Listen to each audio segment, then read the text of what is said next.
For 60 Minutes and the United States, the clock is ticking.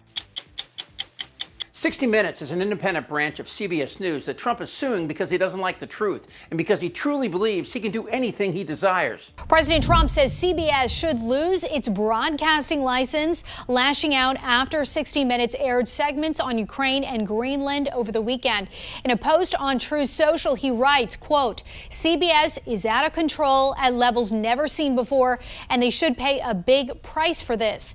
Trump is already seeking $20 billion from 60 Minutes in a lawsuit over an interview with Democratic presidential candidate Kamala Harris last fall. He claims it was edited to make Harris look good, which CBS denies. And 60 Minutes so far isn't backing down. They're running a segment called The Rule of Law, which will scrutinize Trump's executive orders against law firms. We'll get to that in a minute. But first, please subscribe to Really American on YouTube. Think of it as a gentle F you to this monkey, or a not so gentle kick in the ass.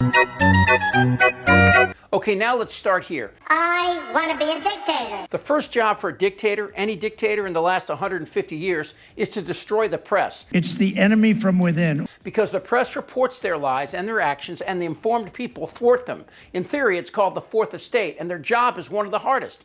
They tell the truth regardless of the consequences. Over the years, it was the media that burned bad and lazy reporting amongst themselves, from Jason Blair to Janet Cook, from the New York Times to the Washington Post.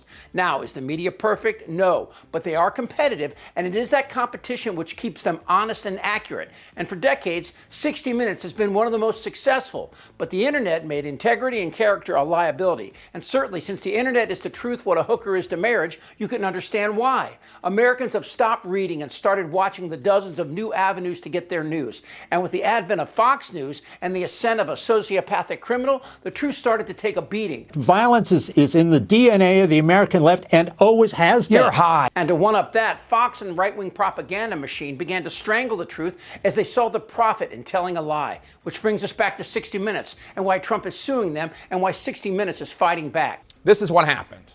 Last fall, 60 Minutes interviewed Vice President Harris. President Trump declined the show's offer to sit down with them for an interview.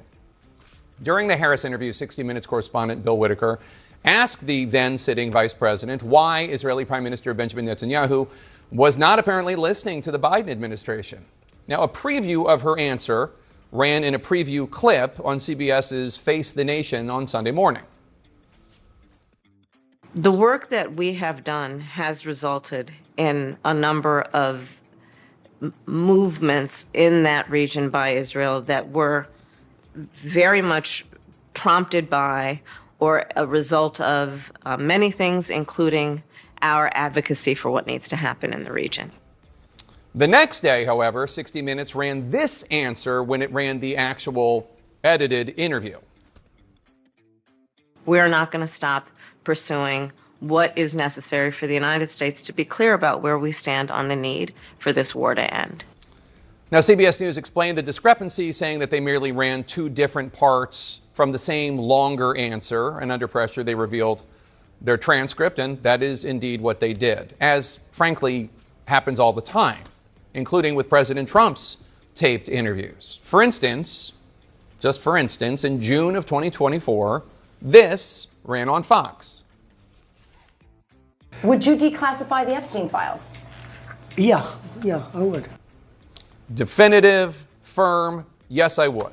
But, as Semaphore noted at the time, the full, unedited version featured Trump sounding far less definitive. Would you declassify the Epstein files? Yeah, I would. All right. I guess I would. I think that less so because, you don't know it. You don't want to affect people's lives if it's phony stuff in there, because there's a lot of phony stuff with that whole world. Okay, as you just saw, CBS was hiding nothing. They didn't edit anything out. They broadcasted what Harris said and didn't exclude a word. Now, Trump, of course, refused to be interviewed by 60 Minutes because he knew it would be hard and he knew it would make him look weak and childish. But none of this matters because it's obvious what Trump is attempting to do. He wants to use the Second Amendment to kill the First. And I'm not being metaphorical. She's a radical war hawk. Let's put her with a rifle standing there with 9 barrels shooting at her, okay? Let's see how she feels about it. When the guns are trained on her face.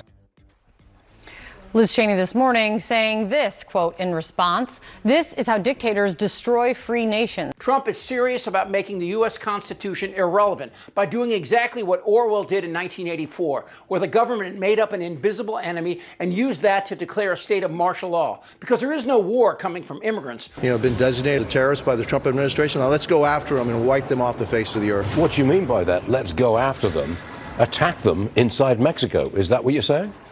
Oh, yeah, that's what I'm saying. Look, I would give Mexico 2 weeks to do the job, and if they can't do the job, then we've got to do the job. We got to protect American citizens. There is no war coming from immigrants. More people die in the United States from self-inflicted gun deaths in 1 week than die in a year from supposed rampant violence from the undocumented Americans. Because they're taking these people who can't speak English, who don't even know what this country is, and they're registering them and trying to get them out to vote.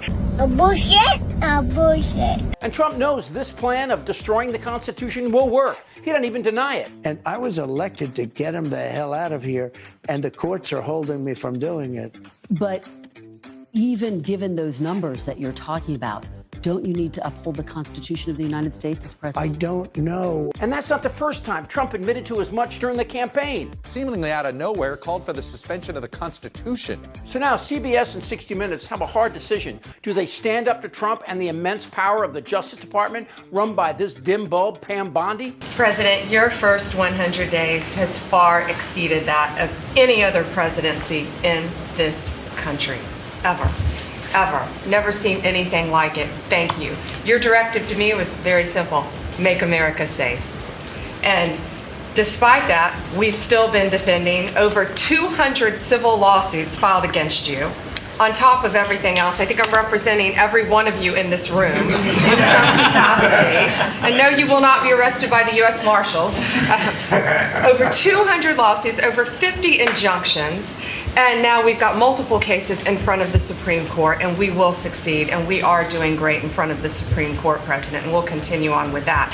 I was at DEA yesterday, and they said to me, you, Donald Trump, have taken the handcuffs off of DEA agents. God, that is embarrassing. She's supposed to represent the interests of the United States, but you could not fit her pixie head any further up his ass. In case you forgot, as Florida Attorney General Pam Bondi declined to prosecute Trump for fraud in relation to his Trump University, but only after Trump donated $25,000 to her campaign. And she is a puppet for everything Trump says regarding the media and the First Amendment. And as a result of, since you have been in office, President Trump, your DOJ agencies have seized more than 22 million fentanyl pills, 3,400 kilos of fentanyl since you've been your last 100 days, which saved, are you ready for this, media, 258 million lives. Barbie, thanks for addressing the media, but your math reminds me of this. This was the largest audience to ever witness an inauguration, period. If you want to talk about lives saved from drugs,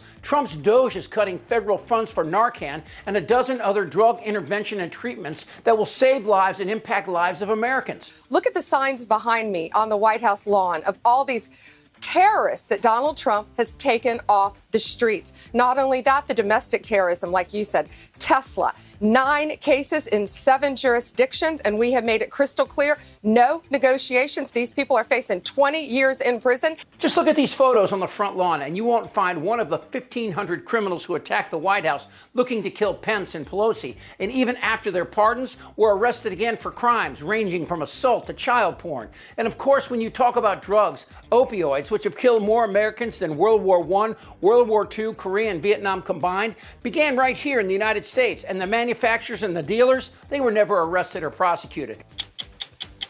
So like it or not, 60 Minutes isn't backing down. And that's a message for everyone who thinks Trump will just go away. He won't go away. He's a virus, and we're the vaccine. Goddamn right. I may find some parts of the story to be offensive. They're eating the dogs. You're an idiot! I think he's crazy. I'm Chip Franklin.